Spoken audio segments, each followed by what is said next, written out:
It's going to be about kids who are adopted. I am adopted. I am very happy with the family I have.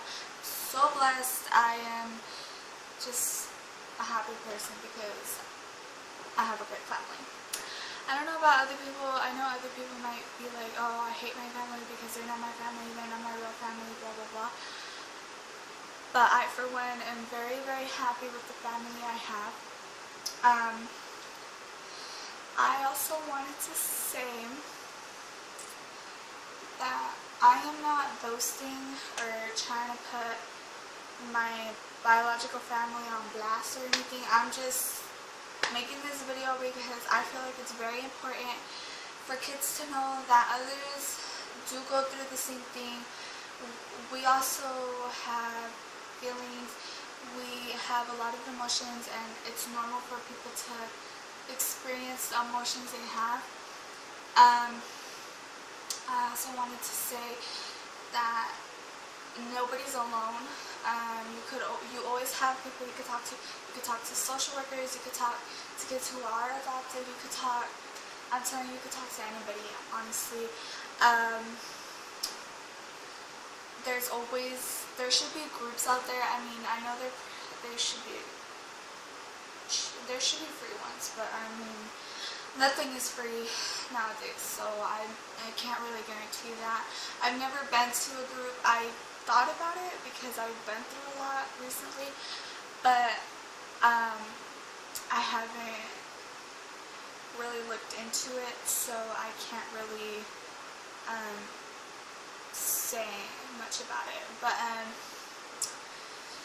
pretty much what I'm going to talk about today is about how I felt, how I dealt with the fact that I was adopted, how I felt about being taken away from my birth mother, how I felt about meeting her for the first time in 14 years, how I felt about meeting my siblings, how I felt about just getting to know my biological side of the family, just everything about my experience of adoption and foster care. So I'm going to start off by saying that if you're an adopted kid and you feel like the whole world is just caving in on you right now, I completely understand that. I know exactly how you feel. I know you might have your days when you're thinking about your biological family and you think, oh, what are they doing now?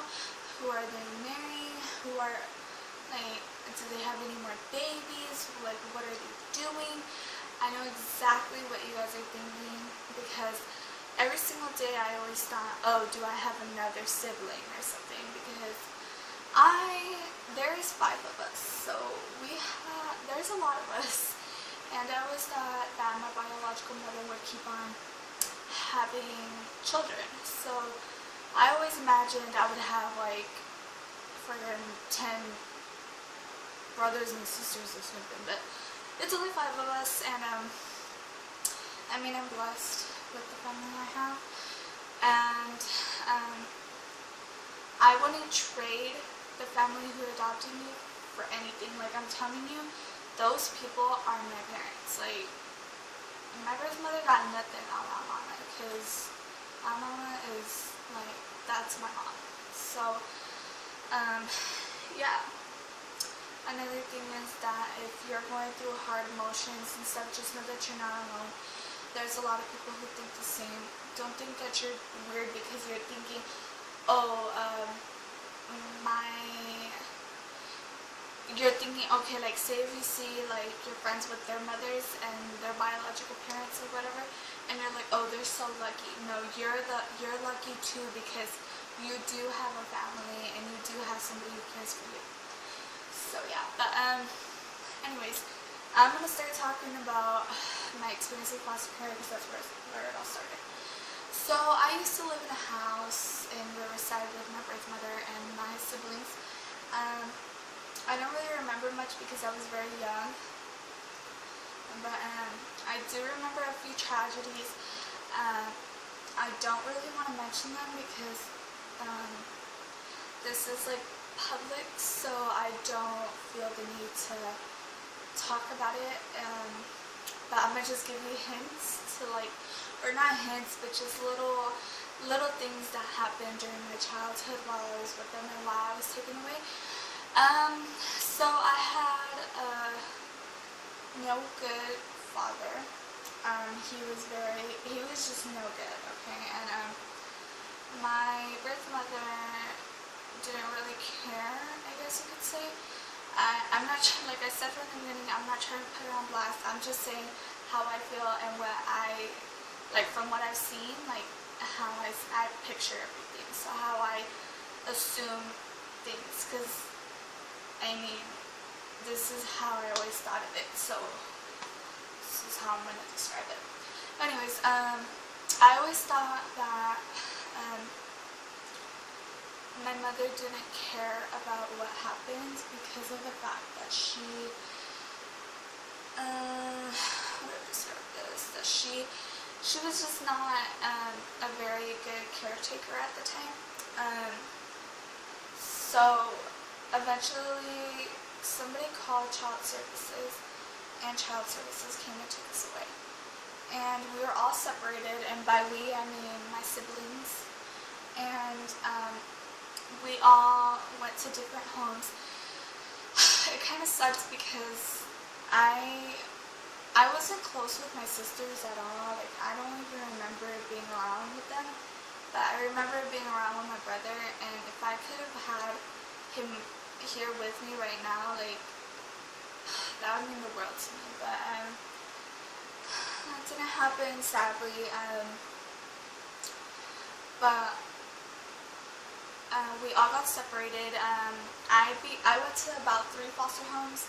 It's one thing about foster homes that nobody really likes is that you go to a foster home and they tell you this is your house, but it's like you're walking with complete strangers, you know. So it's like you can't just consider it your house because it's not your house. Like, and every single kid in foster care knows it's a foster home, so it's not your house, it's a foster home, and that's how you describe it.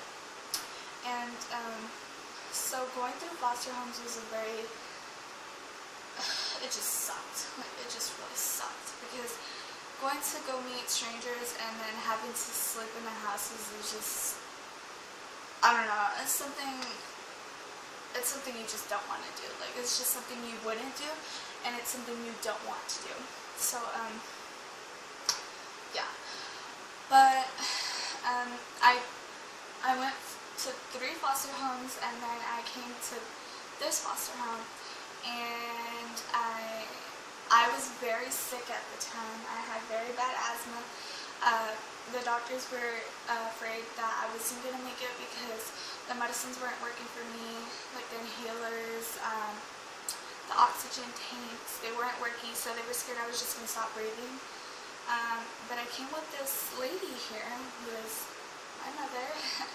She is my mom, and she, like, immediately took care of me. Like, she took me to the hospital all the time. She was always worried about me. She always, like, slept right beside me because she knew she didn't want me to get, like, an asthma attack. So she, from the moment I came to live with her, she knew everything about me. She knew about how I breathe. She was the only one who knew how I was breathing, if I was breathing bad, or if I was breathing okay. She knew all about it. So I was very, oh my god, I forgot what I was going to say. I was very happy that I found her because of the fact that she knew everything about me. So the day came where I got put up for adoption, and my mom was immediately like, oh my god, we're adopting her. Like, there's no way she's going anywhere. She's staying here. This is her home. So days went by, and months went by, and then a year went by, and I finally went to court and I got adopted. I remember the day I got adopted, very good. I still have everything.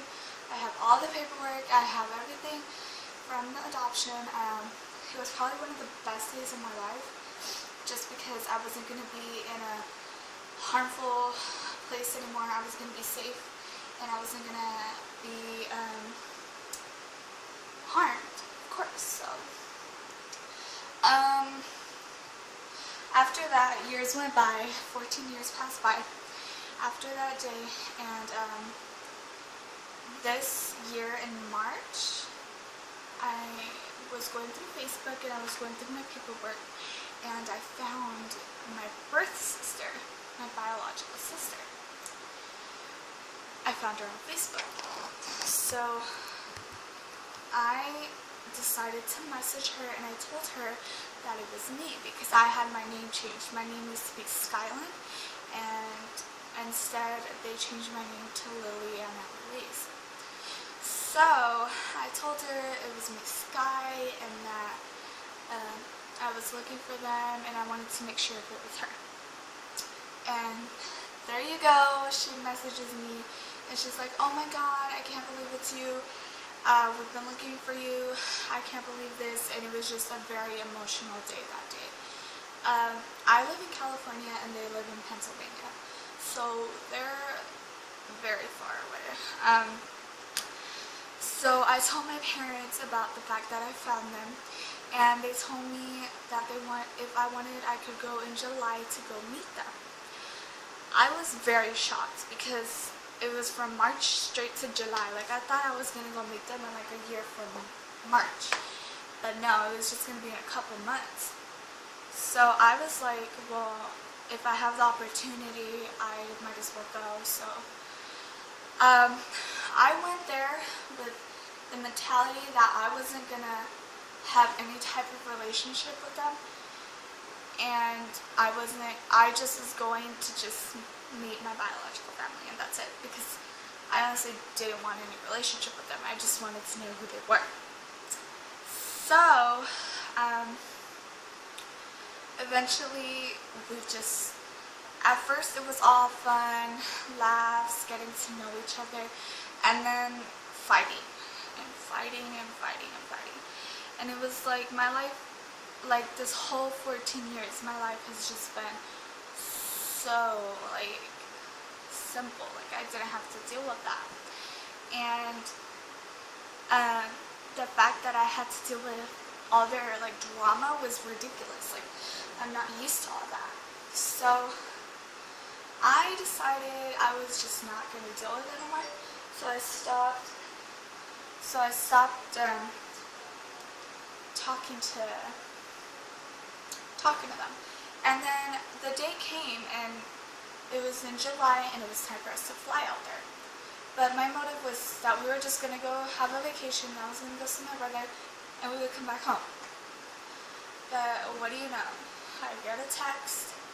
They want to meet me still, so I say, okay, let's go to our restaurant, and let's go meet each other. We went to go meet each other. It was very emotional. I don't know how to say this, but I was like not emotional. I really didn't have any emotion when I saw my birth mother. I was just like, okay, like, I didn't know what to say. Meeting my sister was another story. I mean, I was just like, I didn't think of her as my sister at the moment. I just thought of her as a really good friend. But friends come and go. I don't talk to her anymore. I don't talk to my birth mother anymore.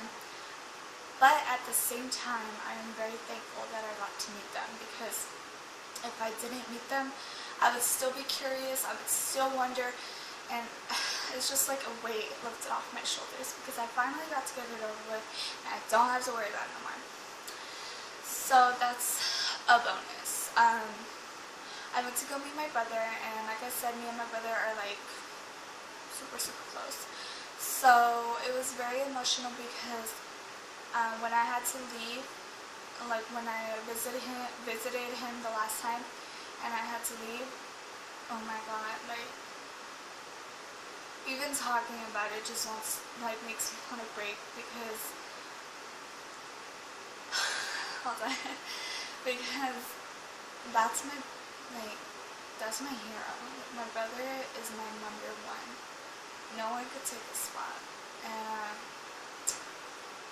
I absolutely love him. And I just don't. Leaving him was kind of just bringing a lot of memories, and I was just so overwhelmed. I could not handle it. It was just too much. But we still keep in contact every once in a while, and he's doing really good, and that's all I want. He's coming to Cali soon, hopefully. If not, then I most likely will go over there. But I'm just very thankful and blessed that I got the opportunity to meet him, because that was my number one thing. That was on my bucket list. I had to meet my brother. That was a must. So, I just think that everybody needs to understand that the reason that us foster kids, adopted kids go through so much, we have so much emotions we don't show, and there's a reason for that. I don't know what has happened to others in the past, but I haven't had good foster homes. This was my only good foster home. The other ones were crappy as hell, and they left me with trauma. So having to go through all that, you kind of just ruin your childhood. And knowing that the person who's supposed to love you doesn't, it's just really hard. It's really hard to deal with that and to absorb that, because the person who kept you in their stomach for 9 months just doesn't give a shit. And it's just the worst feeling ever. But, I'm fine with it. I've learned to deal with it, and I've learned that you can go through all these emotions and it's fine. It's completely normal, and as long as you have that one person you can lean on, that's all that matters. And I don't have only one person. I have tons of people.